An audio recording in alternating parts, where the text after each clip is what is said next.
이제 오늘은 우리 디모데후서 2장 8절부터 있는 말씀을 가지고 공부를 하겠습니다. 8절 우리 다 같이 읽겠습니다. 내가 전한 복음대로 다윗의 시로 죽은 자 가운데서 다시 살아나신 예수 그리스도를 기억하라. 내가 전한 복음, 바울 선생은 내가 전한 복음, 나의 복음이라고 말하는 것입니다. 바울 선생의 복음 전도 사역은 괄목하고 놀라운 것은 바울은 예수님 살아계실 때 3년 동안 따라다니며 그리스도에게 배운 12제자하고는 틀립니다. 예수님 죽었다가 부활 성천하신 이후에 교회를 핍박하기 위해서 수리아로 가다가 그 길인 다메섹 도상에서 예수님을 만난 것입니다. 그러므로 12제자하고는 틀립니다. 12제자는 예수님이 육신으로 오셨을 때 택한 사도들이고, 바울은 예수님이 죽었다 부활하시고 난 다음 천상에서 불러서 택한 사도인 것입니다. 그러므로 사람에 의해서 부름받은 것도 아니고 사람에 의해서 만들어진 것도 아니고 아버지 하나님과 예수님이 직접 다메섹 도상에서 바울에게 나타나셔서 사도로 부르신 것입니다. 그리고 바울은 아무에게도 그리스도의 복음을 배운 적이 없습니다. 그는 예수님의 사도들에게 복음을 배운 것도 아니고 문자를 통해서 책을 읽어서 배운 것도 아닙니다. 예수님이 다메섹 도상에서 그에게 나타나자 그는 그 길로 아라비아 사막으로 들어가서 아라비아 사막에서 3년 동안 움막치고 주님 앞에 엎드려 있으면서 놀라운 계시를 받은 것입니다. 바울 선생이 전도하는 복음은 모두 다 사람에게 배운 것이 아니라 아라비아에서 3년 동안 기도하면서 성령으로 주님이 직접 가르쳐 주신 것입니다. 그렇기 때문에 예수님이 살아계실 때 행적은 12사도가 다 말씀을 잘하고 있지만은 죽었다가 부활하신 그 내용은 바울 선생만 지금 소상하게 설명을 한 사도는 없습니다. 바울 선생은 예수 그리스도의 죽었다가 부활하신 그 의미, 그 구속 역사를 얼마나 분명하게 가르쳐 주셨는지, 역사상 바울 사도가 없었으면 정말 예수 그리스도의 죽었다가 부활하신 그 내용, 그것을 오늘날처럼 우리가 깨달을 수 있었을까 의심할 수밖에 없습니다. 그와 같이 바울은 직접 하나님께로부터 받은 계시입니다. 사람에게 배운 것도 아니고 사도들에게 배운 것도 아니고 직접 아라비아 3년 동안 사막에서 기도하면서 하나님께 받은 계시입니다. 그래서 바울 선생은 말하기를 내가 들은 복음도 아니요 내가 배운 복음도 아니요 직접 하나님께로부터 받은 내가 전한 복음인 것입니다. 바울이 전한 복음은 뭡니까? 예수 그리스도는 인간의 혈통으로는 다윗의 가문에서 태어났었습니다. 왜냐하면 예수님은 성령으로 잉태되었지만은 그 아버지 요셉도, 양아버지 요셉도 다윗의 혈통이고 그 어머니 마리아도 다윗의 후손인 것입니다. 아버지도 어머니도 혈통상 족보를 따져가면 다 다윗의 혈통에서 나온 것입니다. 성경에는 다윗의 혈통에서 구주가 날 것이라고 예언되어 있기 때문에 그것을 증명하기 위해서 실제 예수님의 태어난 근본은 성령으로 말미암아 아버지 없이 태어났지만은 그러나 인간적인 계보를 통해서 보면은 예언한 그대로 다윗의 혈통에서 요셉도 마리아도 태어난 것입니다. 그러므로 내가 전한 복음대로 다윗의 시로 죽은 자 가운데서 다시 살아나신 예수 그리스도를 기억하라. 단지 계통이 혈통이 다윗의 후손이 아니라 죽은 자 가운데서 인류 최초로 살아나심으로 하나님의 아들로 인정된 것입니다. 실력으로 인정된 것입니다. 예언에 다윗의 후손으로 태어났으니까 메시아라 그런 정도가 아닙니다. 실력으로 그는 죽었는데 사흘 만에 사망과 음부를 철폐하고 살아난 것입니다. 할 말이 없어요. 당신 정말 하나님의 아들이냐, 당신 정말 구주냐고 질문할 수가 없는 것입니다. 당당한 실력으로 살아나셔서 너희 중에 나하고 경쟁하려거든 죽었다가 살아나보라. 그렇게 말하면 입이 다물어집니다. 어떤 왕국의 신하가 임금님에게 찾아와서 임금님, 그리스도 교보다 더 좋은 종교를 내가 만들었습니다. 내 종교를 임금님이 허락하여 이 나라에 퍼뜨리게 해주시옵소서. 이게 임금님이 그가 지은 논문을 보고 신경을 쓰시면서 자네 논문은 잘 지었다. 글은 잘 찍었는데 내가 자네에게 부탁하고 싶은 것은 죽었다가 부활해라. 네가 죽었다가 부활하면 이 종교가 참된 것이고 죽어서 부활하지 못하면 깡통이다. 그러면서 자기 부활을 불러서 이놈을 목을 쳐서 죽여라. 그러면 부활하면 이 논문이 참말이거나 아이고 안 할랍니다. 안 할랍니다. 날 살려주십시오. 그랬다는 이야기가 있는 것입니다. 자기가 전한 것을 보증하기 위해서는 죽었다가 부활해야 확실한 구주인 것을 나타내는 것인데 오늘날 역사상 많은 위대한 성령 군자들이 왔습니다. 구원의 길을 외치고 구원의 길을 가르쳐준다고 했지만은 다 죽고 소리가 없습니다. 죽고 부활 못했었어요. 나도 죽는 종교를 남이 믿어서 어떻게 살 수가 있는 것입니까?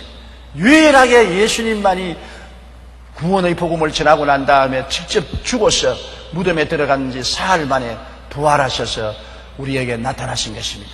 그러므로 다윗의 씨에 태어난 주님은 죽은 데 가운데서 다시 살아나신 예수 그리스도라는 것을 머릿속에 꼭 기억하라는 것입니다.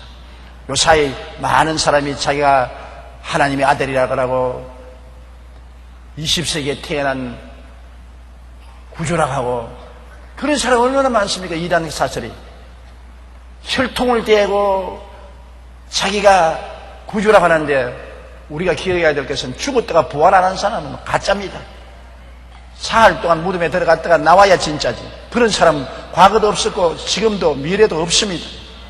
우리가 기억할 것은 예수님만이 다윗의 혈통에서 나어났고 죽었다가 부활하신 참 구주가 되시는 것입니다.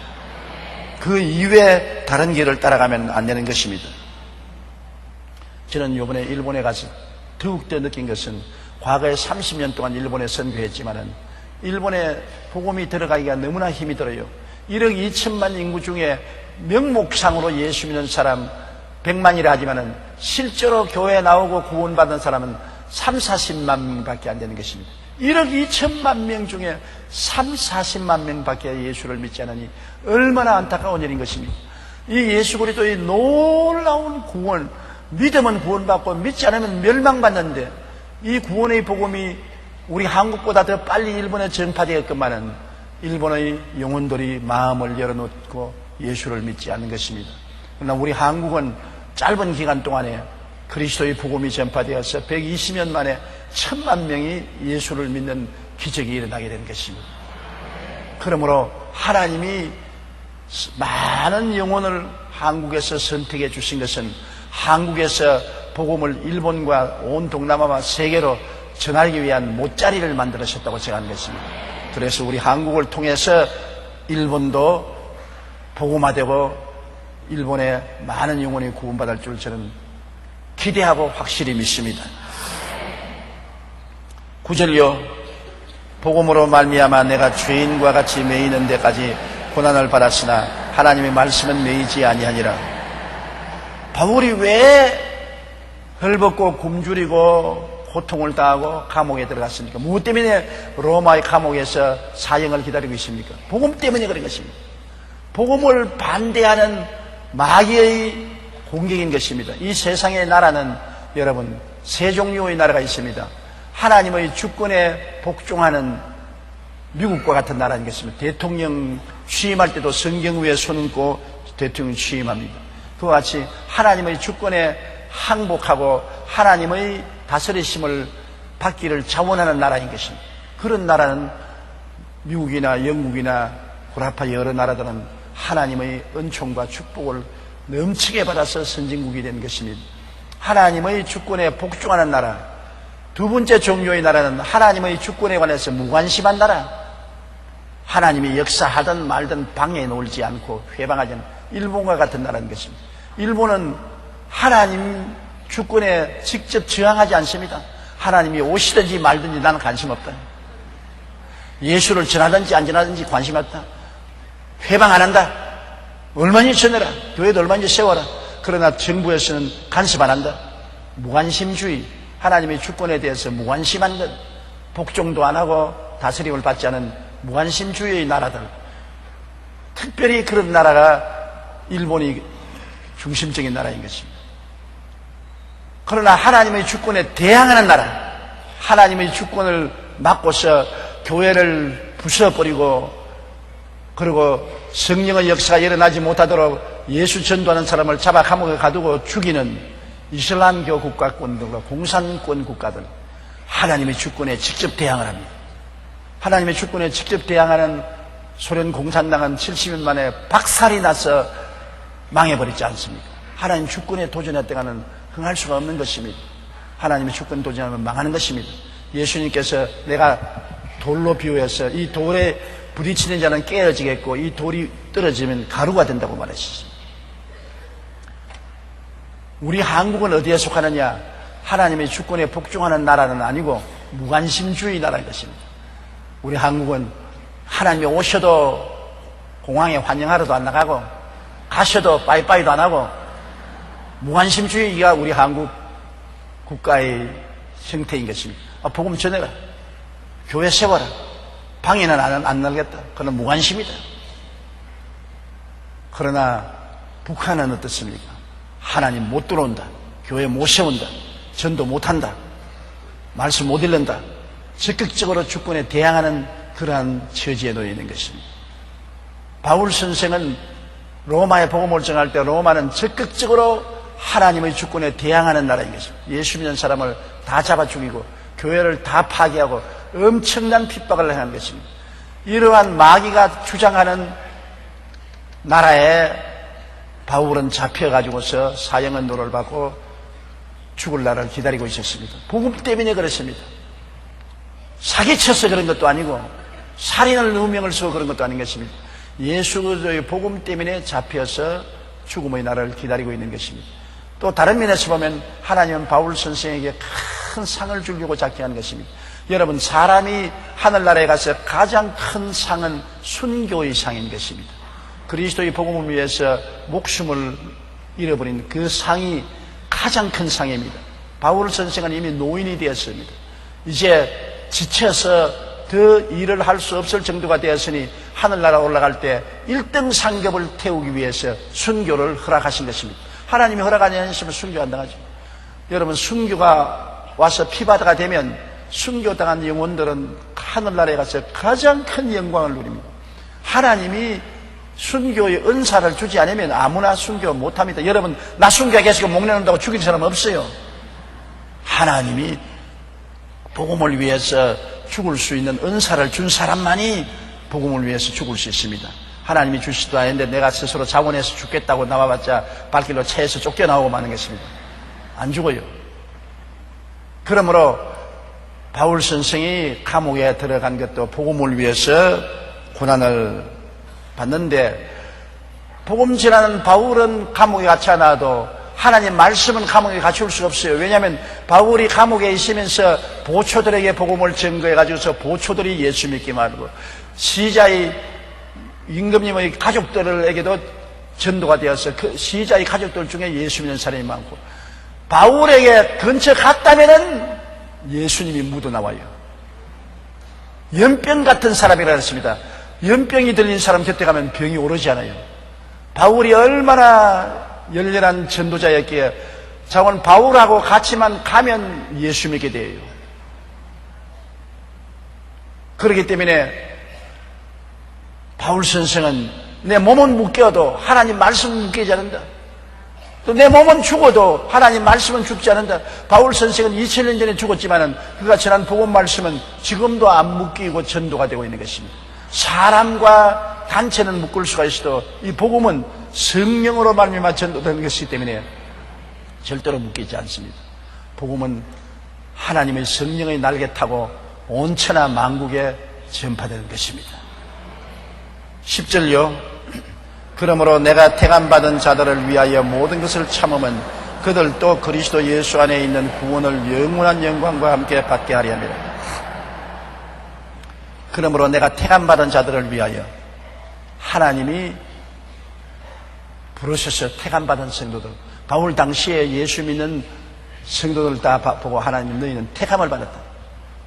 물론 교회에 나오는 사람 중에 가라지도 있어요. 택함도 안 받았는데 따라 나온 사람들. 밀밭에 간다고 다 밀만 있는 줄 압니까? 가라지도 있어요.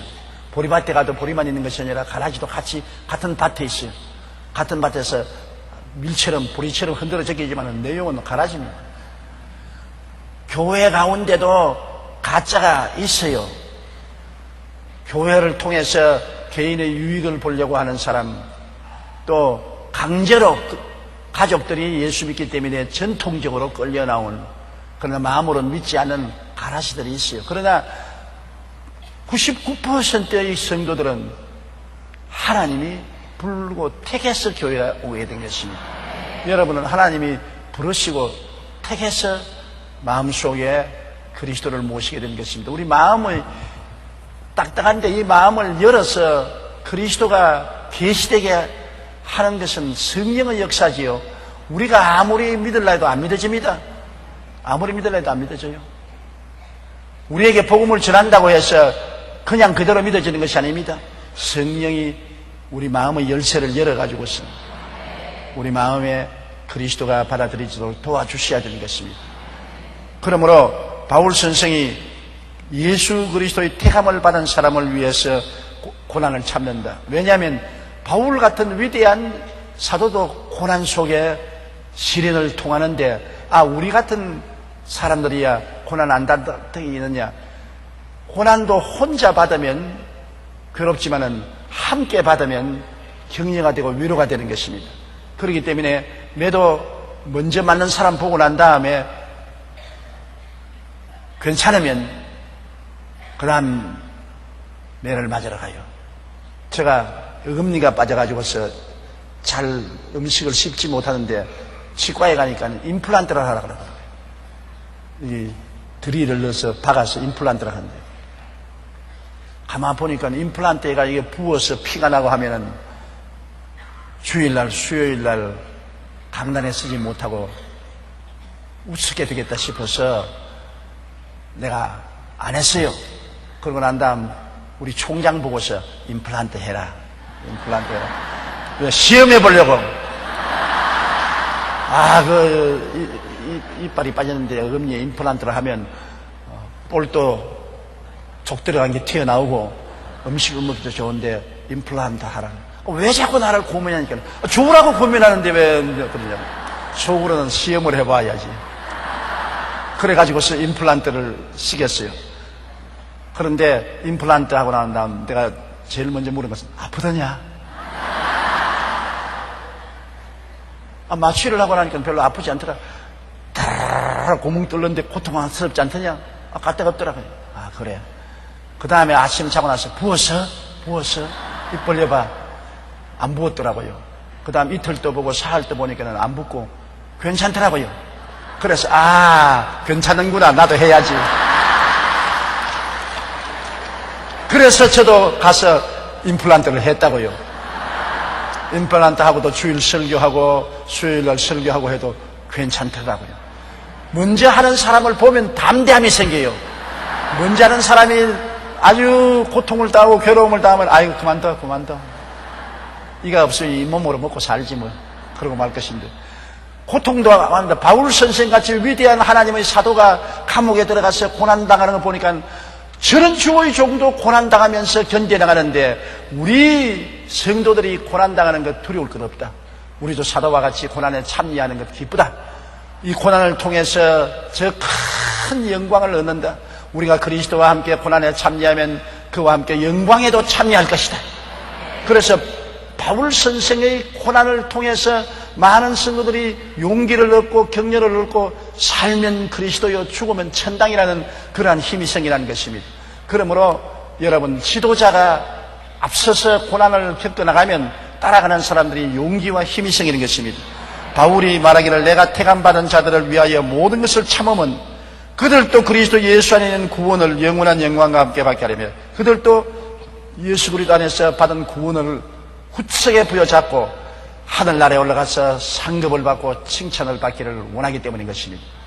고난을 참는 것은 그리스도를 사랑하기 때문에 참는 것입니다. 예수를 얼마나 사랑하느냐 안 사랑하느냐는 것은 뭐로 증명하느냐? 고난을 통해서 증명하는 것입니다. 고난이 다가오면 예수 그리스도를 사랑하는 사람은 고난을 참지만은 그리스도를 사랑하지 않은 사람은 고난을 당할 때 버립니다. 적은 신앙은 적은 고난에서 넘어지고 큰 고난의 신앙은 큰 고난도 이겨나가는 것입니다. 그렇기 때문에 고난이 우리를 연단해서 진짜인지 가짜인지 알아보는 것입니다. 진짜는 고난의 불을 통하고 가짜는 불을 통하지 못하고 깨어지는 것입니다. 그런데 하늘나라에 올라가면 얼마나 많은 고난을 통해서 연단을 받아 진짜 그리스도를 사랑하는 사람이 되는가에 따라서 상급이 달라지는 것입니다. 그리스도를 많이 사랑한 사람은 많은 상급을 받을 것이요, 적게 사랑한 사람은 적게 고난받을 상급을 받을 것입니다. 고난이 여러분과 내가 진짜인지 가짜인지를 증명하는 것입니다. 내가 100% 진짜도 있고 50% 진짜도 있고 10% 진짜도 있는 것입니다. 그래서 그 등급을 따라서 가치가 나가는 것입니다. 우리 11절요. 미쁘다 이 말이여 우리가 주와 함께 죽었으면 또 함께 살 것이요. 미쁘다 진짜라 그 말인 것입니다. 참말이다. 속임수가 없다. 미쁘다 이 말이여. 주님과 함께 죽었으면 주님과 또 함께 살 것이라. 우리 기독교 복음의 위대한 점은 십자가를 바라보고 용서받고 구원받을 뿐 아니라 한 단계 더 나가서 예수와 함께 죽었다는 것입니다. 예수님이 사람이 되어 오신 것은 우리도 예수님과 같이 되기를 원하는 것입니다. 예수님이 하나님으로서 사람이 되어 오셔서 우리 모든 사람을 껴안고 십자가에 죽은 것입니다. 우리가 신앙이 얕을 때는 상대적으로 봅니다. 십자가를 저 높이 달린 십자가에 몸짓고 피 흘린 공로로 내가 용서받고 구원받았다. 이것은 신앙의 초보 단계입니다. 신앙의 깊은 단계에 들어가면 예수 죽음 내 죽음, 나는 예수와 함께 십자가에 못 박혀 옛사람이 죽고 그리스도와 함께 장사 지낸 바 되고 예수와 함께 부활했다. 예수님과 함께 부활 성천에서 보좌에 지금 앉아있다. 이건 깊은 신앙의 단계인 것입니다. 예수를 바라보고 믿고 구원받는 초기 단계에서 그리스도와 함께 참여하는 그와 같은 단계는 깊은 단계인 것입니다. 그래서 여기 바울 선생이 말하기를 우리가 예수와 함께 죽었으면, 그것을 알고 믿었으면 예수 그리스도와 함께 부활한 것을 믿는다. 초보 단계는 내가 그리스도를 믿어 용서받고 구원받았으니 장차 주님 오시는 날에 그때 부활해서 성천할 것이라고 생각했는데, 깊은 단계는 예수와 함께 죽고 장사지고 함께 부활할 때, 예수 부활할 때 나도 따라서 부활했다. 이미 몸은 이 땅에 있지만은 속사람은 예수님과 함께 보좌에 앉아있다. 천당에 가는 것이 아니라 이미 천당에 앉아있다. 그리스도를 통해서. 그것이 깊은 신앙입니다. 여러분, 이 성경 속에 이 행커치를 들고서, 행커치와 성경은 다른 것 아닙니까? 이거는 행커치고 이거는 성경인데요. 이걸 갖다가 집어넣어 버리면 하나가 되어버린 것입니다. 내가 성경을 들고 있는데 행거치는 어디 있습니까? 내 손에 들고 있는 것입니다. 내가 이것을 책상에 놓았습니다. 행거치는 어디 있습니까? 책상에 놓여 있죠. 내가 소포로 해서 이것을 먼 나라에 보냈습니다. 행거치는 어디 있습니까? 먼 나라에 소포로 같이 갔습니다.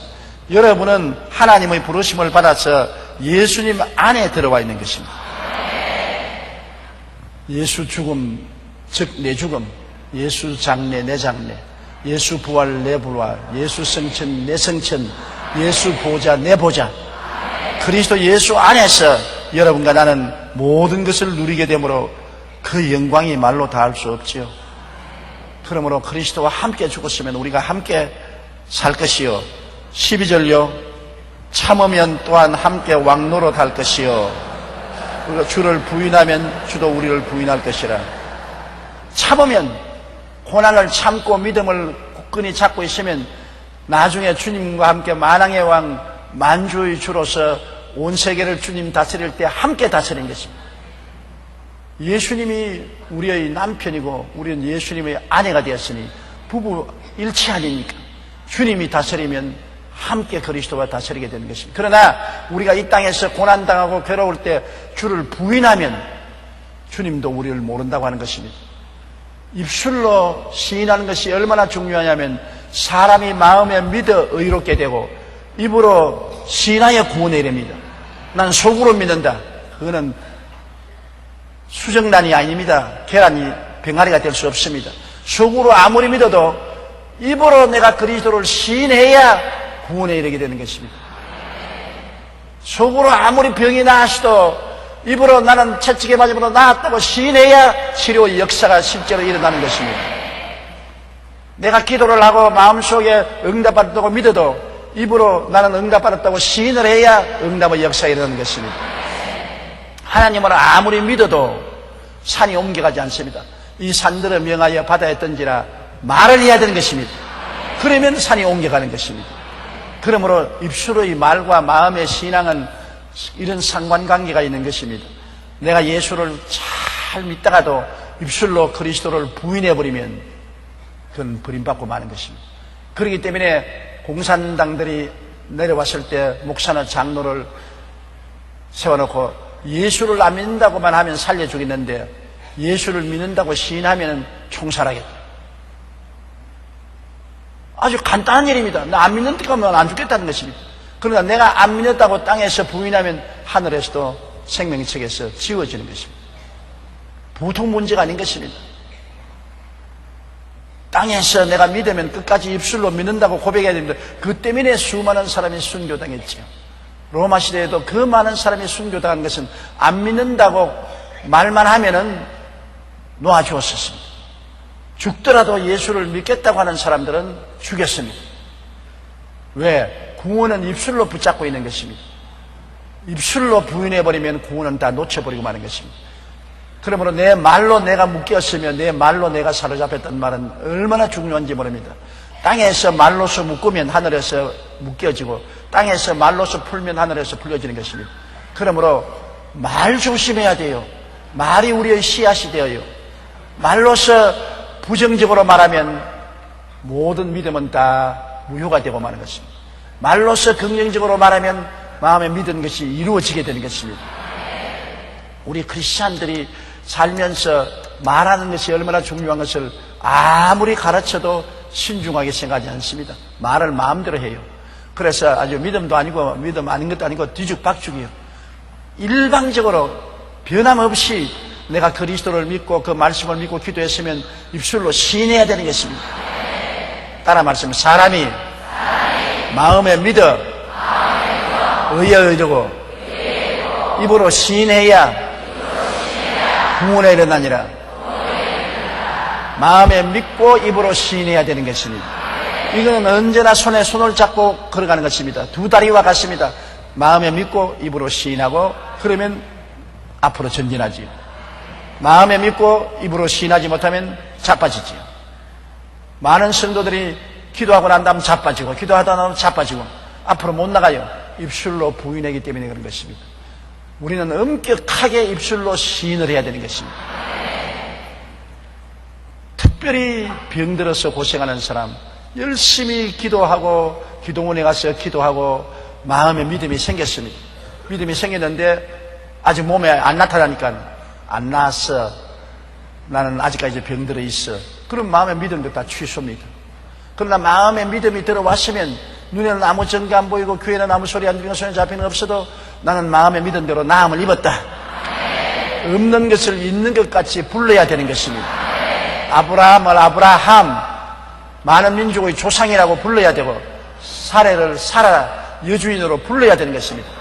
없는 것을 있는 것 같이 말해야 되는 것입니다. 따라 말씀했어요. 없는 것을 있는 것 같이 말해야 된다.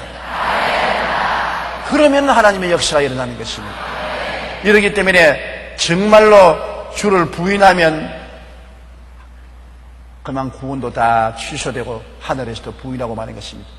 어떤 일이 있어도 안 믿는다 말하지 마십시오. 많은 부부 싸움을 하고 안 믿는 남편이 예수 안 믿겠다면 살고 예수 믿겠다면 이혼한다. 그런 마귀의 도구를 사용하는 것입니다. 협박을 하여 너 예수 믿겠다면 나하고 이혼하겠다. 그러나 안 믿겠다면 옛날처럼 살겠다. 그럼 가정의 평화를 위해서 내 안 믿겠어요. 절단 강산입니다. 영혼을 잃어버리고 마는 것입니다. 타협할 만한 것은 타협하지만 결정적인 문제는 타협할 수 없어요. 내 영원한 운명을 두고 어떻게 타협을 합니까?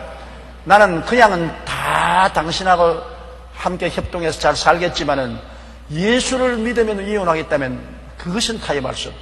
이혼당하면 이혼당하겠다. 그러면 풀이 죽어요. 괜히 협박을 하지. 협박하지 실제로 이혼도 못합니다. 더구나 옛날에도 못했는데 요새 세상에 이혼을 하는 게 아니라 발길로 차에서 쫓겨나가고 말지. 그러므로 어떠한 고난에 몰리고 협박을 당해도 내가 예수 그리스도를 구주로 모신 것을 부인하지 말아야 되는 것입니다. 13절요. 우리는 밑범이 없을지라도 주는 항상 밑보시니 자기를 부인하실 수 없어요. 우리는 성실하지 않아요. 우리는 신뢰할 만한 사람이 못 돼요. 우리는 거짓말도 잘하고 배신도 잘해요. 우리는 밑보지 않아요.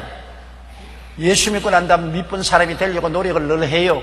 아담과 하와의 자손들은 자기의 이익이 되면 신뢰할 수 있고 손해가 되면 다 버리고 포기하고 배신하는 것이 아담의 후손들의 성격인 것입니다. 우리는 흔들흔들하지만은 우리 주님은 끝까지 믿으시다. 주님은 주의 말씀을 증거하기 위해서 피로써 도장을 치신 분이에요. 주님은 거짓이 없으신 것입니다. 주님이 말씀하시면 저 하늘이 무너지고 이 땅이 꺼져도 변하지 않습니다.